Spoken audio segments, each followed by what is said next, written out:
નમસ્કાર સાથીઓ, જય કિસાન। બોટાદ માર્કેટિંગ યાર્ડની અંદર વર્ષોથી કડદા પ્રથા સિસ્ટમ ચાલે છે, જેના કારણે ખેડૂતોના ખિસ્સા કપાઈ રહ્યા હતા। અસંખ્ય ખેડૂતોની અમને ફરિયાદ મળી, જેના કારણે અમે ગઈ 10/10/2025ના રોજ બોટાદ માર્કેટિંગ યાર્ડ ખાતે આ કડદા પ્રથા બંધ કરી ખેડૂતોને જે લૂંટવામાં આવી રહ્યા છે એ સિસ્ટમ બંધ કરવા માટેથી મોટી સંખ્યામાં ખેડૂતોને સાથે લઈ રજૂઆત કરવા પહોંચેલા। અમારી રજૂઆતને સાંભળ્યા પછી પણ એકદમ વ્યાજબી રજૂઆત હોવા છતાં પણ કડદા પ્રથા બંધ થશે આવી અમને લેખિત બાંહેધરી ન મળી। ક્યાંક ને ક્યાંક શાંતિપ્રિય રીતે ગાંધી ચિંધ્યા માર્ગે અમે નક્કી કર્યું કે જ્યાં સુધી લેખિત બાંહેધરી નથી મળતી ત્યાં સુધી માર્કેટિંગ યાર્ડમાં ખેડૂતો શાંતિથી ધરણા કરશે। મોડી રાત્રે પોલીસ આવે છે, લાઠીચાર્જ કરે છે, અમને ઉઠાવી જાય છે। અમને કહેવામાં આવે છે કે માર્કેટિંગ યાર્ડમાં તમારે લોકોએ બેસવાનું નથી। અમે નક્કી કર્યું કે માર્કેટિંગ યાર્ડમાં બેસવા નથી દેતા, કડદા પ્રથા બંધ થશે એની લેખિત બાંહેધરી નથી આપતા, તો અમે બાજુનું ગામ હળદળ છે ત્યાં ખેડૂત પંચાયત બોલાવીશું। તો 12/10/2025 સાંજે 4 વાગે હળદળ ગામમાં ખેડૂત પંચાયતનું અમે આયોજન કર્યું। એમાં પણ પંચાયતમાં ખેડૂતો ન પહોંચવા દેવા માટે થઈ અસંખ્ય ખેડૂતોની અટકાયત થઈ, આગેવાનોની અટકાયત થઈ, તેમ છતાં ખેડૂતો પંચાયતમાં આવ્યા। હું અને મારા સાથી મિત્ર પ્રવીણભાઈ પણ પંચાયતમાં પહોંચ્યા। ક્યાંક ને ક્યાંક થોડી જ વારની અંદર પોલીસ આવે છે, ત્યાં આવીને લાઠીચાર્જ કરે છે, ત્યાં આવીને ટીયર ગેસ છોડે છે અને ત્યાં આવી આ ટોળાને હેરાન કરવાનું કામ પોલીસે કર્યું, ટોળાને ઉશ્કેરવાનું કામ પોલીસે કર્યું છે। જેના કારણે ક્યાંક ને ક્યાંક એવું બન્યું પોલીસ અને ખેડૂતો વચ્ચે ઘર્ષણ થયું। એ ઘર્ષણના કારણે ક્યાંક ને ક્યાંક બંને તરફ થોડા લોકો ઈજાગ્રસ્ત થયા, પરંતુ પોલીસે ખેડૂતો પર ગંભીર ગુનાઓ દાખલ કર્યા, અસંખ્ય ખેડૂતો પર લાઠી વરસાવી, નિર્દોષ ખેડૂતોને મારવામાં આવ્યો, ખેડૂતોના ઘરમાં તોડફોડ કરવામાં આવી, ખેડૂતોના વાહનોમાં તોડફોડ કરવામાં આવી।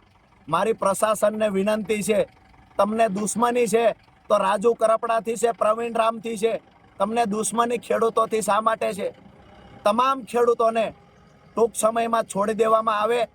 હું અને પ્રવીણભાઈ રામ આવતી 16 તારીખ એટલે કે પરમ દિવસ અમદાવાદ પાર્ટી કાર્યાલય ખાતે બપોરે 11 કલાકે અનશન પર બેસવાના છીએ।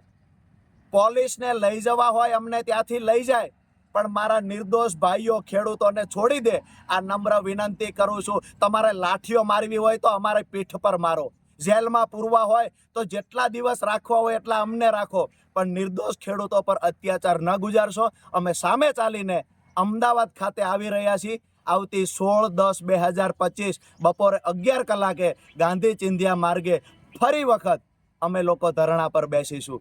જય કિસાન। સાથે જ તમામ સાથીઓને એક સંદેશ આપવાનો કે અમે લોકો જેલમાં ગયા પછી પોલીસ અત્યાચાર કરવો હોય એટલો કરી લે, અમારા ખેડૂત પરિવારોને બચાવવા માટે તમામ અત્યાચારોમાંથી પસાર થશું, પણ આવતી 31 તારીખે ગુજરાતના કોઈ પણ જિલ્લામાં કિસાન મહાપંચાયતનું આયોજન થાય, માન્ય અરવિંદ કેજરીવાલજી એમાં આવતા હોય તો તમામ ખેડૂતોનું વિનંતી કરું છું કે હું તો ભલે જેલમાં હશું, પણ તમારે લોકોએ ખેડૂત પંચાયતની અંદર ખેડૂતોની તાકાત શું છે એ બતાવવાની છે।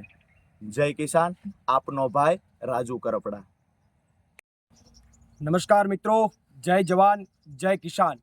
થોડા દિવસો પહેલાં બોટાદ માર્કેટિંગ યાર્ડની અંદર અમારા ખેડૂત નેતા રાજુભાઈ કરપડાની આગેવાનીમાં જે એક લડાઈની, એક ક્રાંતિની જે શરૂઆત થઈ, અને એ ક્રાંતિની શરૂઆત બાદ જ્યારે એક સભા, એક કિસાન પંચાયત બોલાવવાનું જ્યારે આયોજન થયું અને હળદળ ગામની અંદર ખેડૂતો જ્યારે ઉપસ્થિત થયા અને ત્યારે એક શાંતિપૂર્ણ રીતે જ્યારે કિસાન પંચાયતનું આયોજન થયું, એમની અંદર હું અને રાજુભાઈ કરપડા બંને ઉપસ્થિત હતા।